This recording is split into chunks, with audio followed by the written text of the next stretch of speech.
Hello everyone, you're welcome back to our YouTube channel just now. And if you are seeing my face for the first time, my name is Eya. And of course, I'm your host on this channel.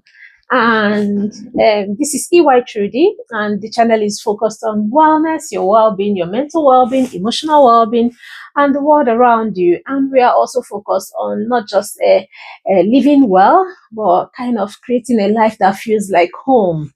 Okay, so and today's video is what I would describe as a YouTube rant.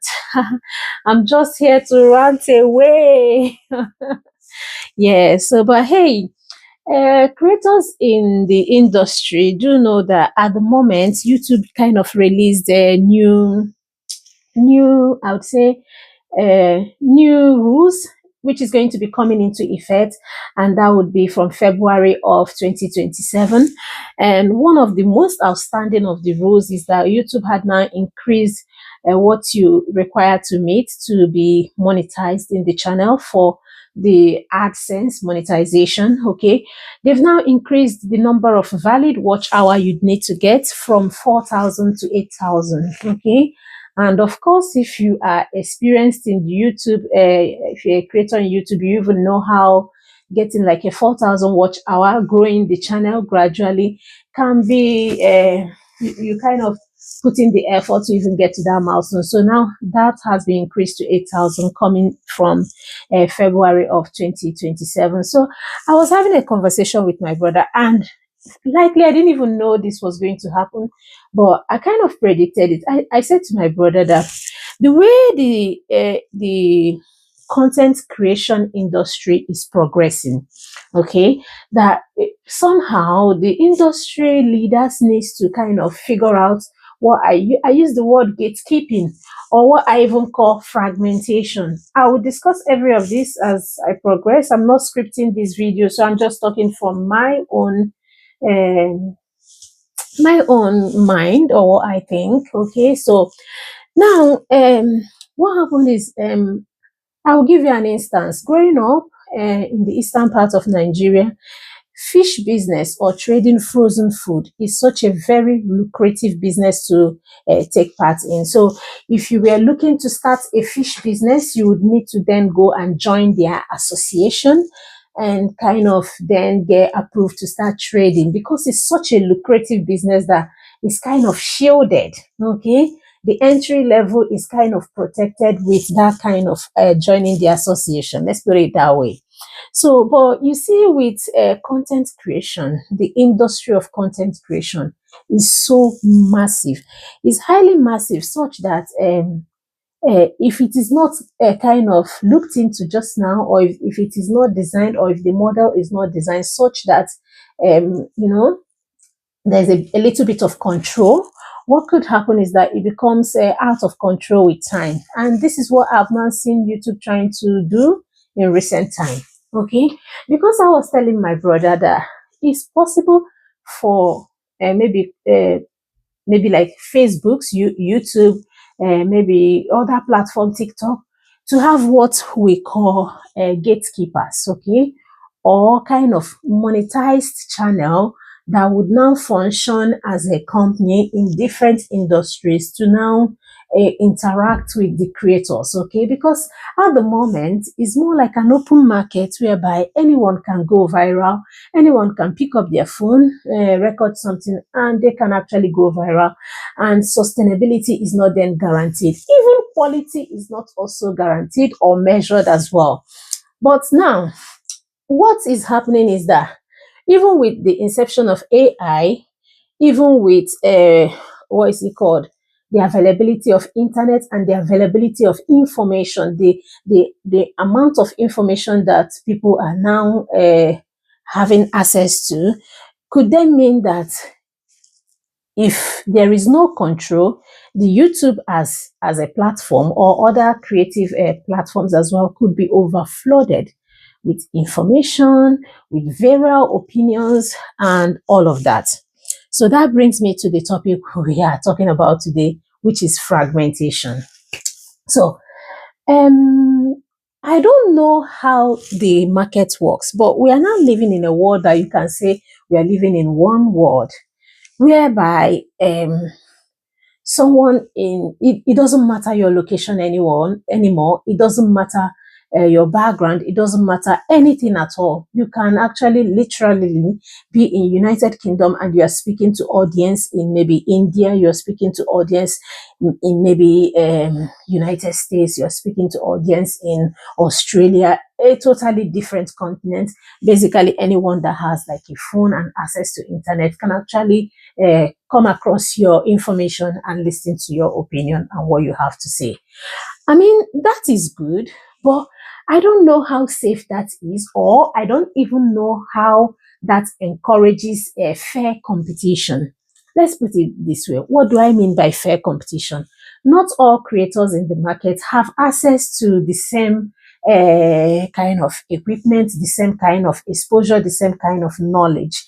What does this mean? You would not compare a creator who is maybe having access to a robust videoing equipment, a robust studio, a robust a kind of robust team to a creator who is just maybe back home. And they might also back home, maybe just starting off with their phone, just doing the little bits they can. They might actually have access to the same information. They might even be sharing the same information.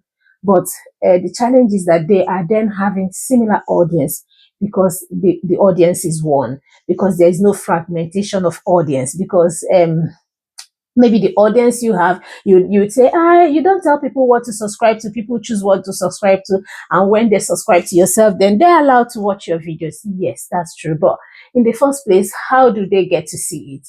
And I don't know. I just feel like it's just a feeling, because uh, it's just me thinking out loud. Okay, I just feel like if there was a little bit of control or a little bit of fragmentation of what a certain audience see, and when they see it, say for example, a creator who is based in Africa can have the maybe the the advantage of having their content being projected to the African audience, or people who are then watching from Africa. And a creator who is based in maybe Australia can have that benefit of having Australian audience being seeing their. Quite all right, some content needs to kind of go global, or when people go searching for some content, then they would have to find it. But I don't know how the algorithm work. That's why I'm saying that some of the things I'm saying is just rants, but I feel like um, if there is a little bit of fragmentation of how who accesses what information, of who sees what and when, it would help the whole creative industry as well. And then coming back to the reality on ground, which is what I call gatekeeping or gatekeepers. What I was telling my brother is this, that the future of the creative industry will be such that some content creators of today who is creating in maybe a particular niche, because many content creators have various niches that they create in, and just like EY Truly, we are all about mental well-being, we're all about wellness. Okay, anything that we talk about is how to protect your well-being, okay, and promote your well-being generally. So now, and say, for example, in the industry where we are operating just now, um, over time, you would maybe find other creators who had maybe gone far ahead of you in the same industry, and they can act as what I call gatekeepers. Okay, YouTube, it could be a position then given to them by YouTube, or maybe with the new laws as it keeps evolving, then they would naturally take up that position. What do I mean by this? What I mean is I'm just I'm just trying so hard to articulate my thoughts just now. So what I mean by this is, imagine a world whereby YouTube will stop monetizing channels. Imagine a world whereby YouTube will stop monetizing channel every other year, and maybe do like a decade monetization, or half a decade monitor every 5 years. YouTube will monetize a number of channels that meet this criteria, or every 10 years YouTube will monetize a number of channels that meet this criteria. Okay, and it's no longer even about the watch hour. Okay, Now, what will then new persons who intend to enter the industry, what will be their fate? Their fate might then be that, I'll take Nollywood for example. Um, the industry such is now that almost like everyone has a TV, a YouTube channel showing Nollywood films. Okay. How about if those films, I'm just saying, don't come for me, is only an idea. How about YouTube select like 20 or 10 good channels that currently show Nollywood movies, okay, on YouTube, and those channel becomes the only monetized channel to show Nollywood movie. And it's no longer about being a channel. It becomes like a company that can help you televise your Nollywood content to the Nollywood audience, okay? So now if you're a producer, if you're a director, you produce a movie, you don't just have to go and create your own channel, okay, to start fighting to get monetized, to start looking for audience. You would then rather go to a company that is already kind of identified as the industrial leader in this Nollywood industry to air Nollywood movies who are now already monetized.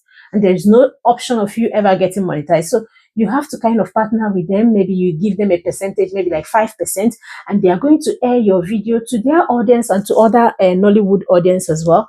And whatever that video makes in terms of monetization, in terms of airing and everything, so they will give you a percentage and they will take maybe 10% and all of that. So it's no longer a case whereby I have to now, as a consumer of Nollywood, I have to now subscribe to like 30 Nollywood channels or 50 Nollywood channels, and I have to scan for movies to watch. I can then know that whenever I'm looking for Nollywood content, I just have these 10 to subscribe to, and I'm very sure that if I'm subscribed to this 10, then I'm very sure that almost 80% of the Nollywood films that are produced intended for YouTube audience will be published by this 10 audience. And when I go there, I find what I'm looking for. And again, it also helps creators as well, because from day one, your content can actually get the value that you put into it. So from day one, your content is technically monetized, even though maybe you don't take home the 100% of it. Okay. So this is what I am talking about just now. Okay. One moment. So like I was saying, okay, before I got interrupted a bit with something here. So yeah, I'm just imagining into the future what the business model for content creation and maybe content creations like YouTube would be like. Okay, so I did say that imagine a world whereby if you started content creation today, the big industry is not looking to monetize you. So you are then looking to partner with those who are already monetized, who are used the word gatekeepers, okay, who are already monetized, who are already big in the industry, who are already been there for years, to now partner with them to air your content, okay? And practically what I also said is that it then means like your content from day one, because you already know the niche you're operating. I used Nollywood as an example. You already know the niche you're operating. So you know that your content has an audience from day one because they have already worked on that. They've grown the audience. They've already been there. And you know that from day one, even your content is already kind of also earning something from it. So that's one aspect of this, where it would then get to a point whereby it becomes overwhelming for YouTube to kind of, they said they've got like up to 3 million monetized channel just now.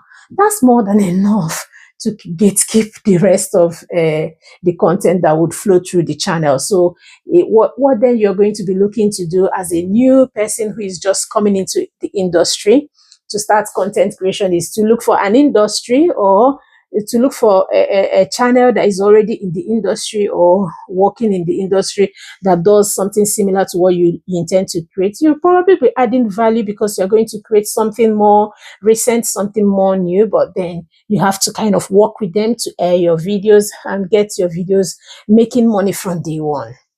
That's a business model. YouTube gatekeepers, okay? Channels that are already monetized, working with content creators that are just joining the industry to air their videos and get the videos to make money. They take a percentage and give the creators the rest. That's one thing. Then the other thing is, just imagine that YouTube was like a super advertising company. Now, YouTube wasn't just like a place whereby you come to create content to maybe earn from the ads. That every video put out there in YouTube, more than educating people, more than creating knowledge base, more than documenting your life, is also more like a super advertising screen. The difference is that instead of the billboard you see on the road, that billboard is now your television, that billboard is now your phone. So if you even look at YouTube as an advertising platform, then as a content creator, you should then be looking to create contents around a real business, around a real, like, YouTube is virtual, right? Yeah, that's good.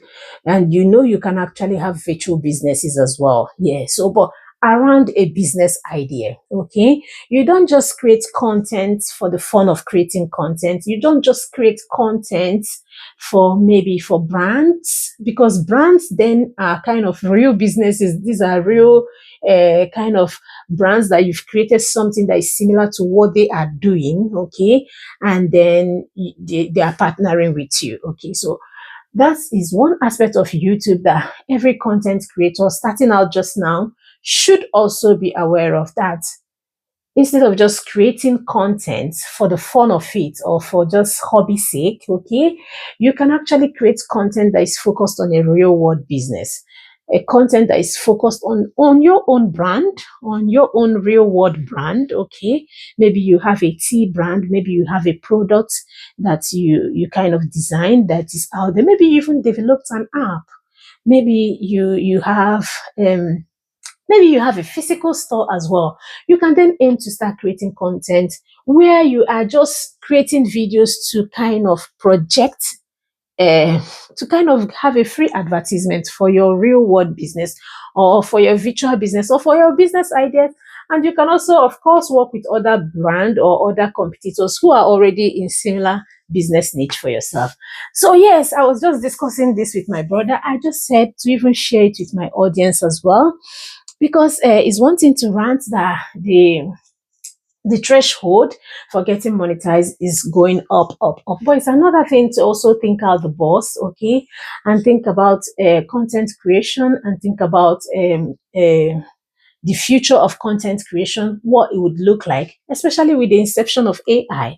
Like I said earlier on this video, almost everyone has access to information. And the other one, which I called fragmentation as well, is for the providers of this what is it called, this basis or this platform, to also look at it to see how they can make sure they did say the algorithm would give you things you're interested in, okay, but they have not really looked at it from the location perspective and from the fairness perspective as well, because I do know that some content creators have more exposure to more equipment, to more audience that has the capacity to kind of interact more, because they have access to this internet free, and also and more audience that are more relatable as well, because if imagine if your content is constantly being aired in locations that you are not finding your niche, you're not finding people who are interacting with you, just basically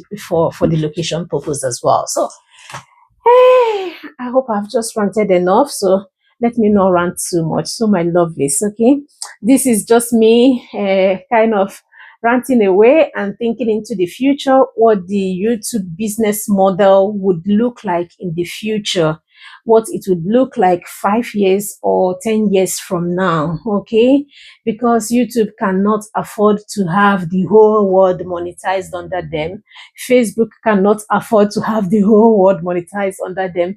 They will either keep increasing the threshold, or they would at some point stop completely and stop monetization. And if you want to create a content, you have to find an industry that is already monetized. You have to find a channel that is already monetized and work with them, okay, to partner with them to air your videos, okay, to their audience and to the general audience as well. So, hello, I hope I've ranted enough. Hey, God. Hey, but hey, it is what it is, man. Okay, and if this video resonates with you, if you found it interesting in any way, give it a thumbs up. Okay, share it so that people are thinking fast and also thinking out of the box. I would even imagine that some companies are already doing this. This is what they call the collaboration that is already kind of happening on YouTube somehow, but it is such that it has not been made obvious to new content creators that maybe you're probably not going to get monetized easily. So, and if it becomes obvious, then you start from day one to look for people to collaborate with you to air your creative works as well. So, yeah. So, that being said, if you enjoyed it, give it a thumbs up. Subscribe to stay with us. And if you love wellness and well-being content, okay, fun, relatable, human-based well-being content, then subscribe, stay with us. At the moment, we are doing our A to Z on wellness, and we've gone far enough. And you can always look at that playlist as well. And yeah. So more than anything, thanks for spending time with us. And I'll see you in our next video. This is our ranting video, YouTube rant. We're just ranting away. So stay tuned, stay warm, stay kind. Okay. And I'll see you in our next video. Thank you for watching. Bye-bye.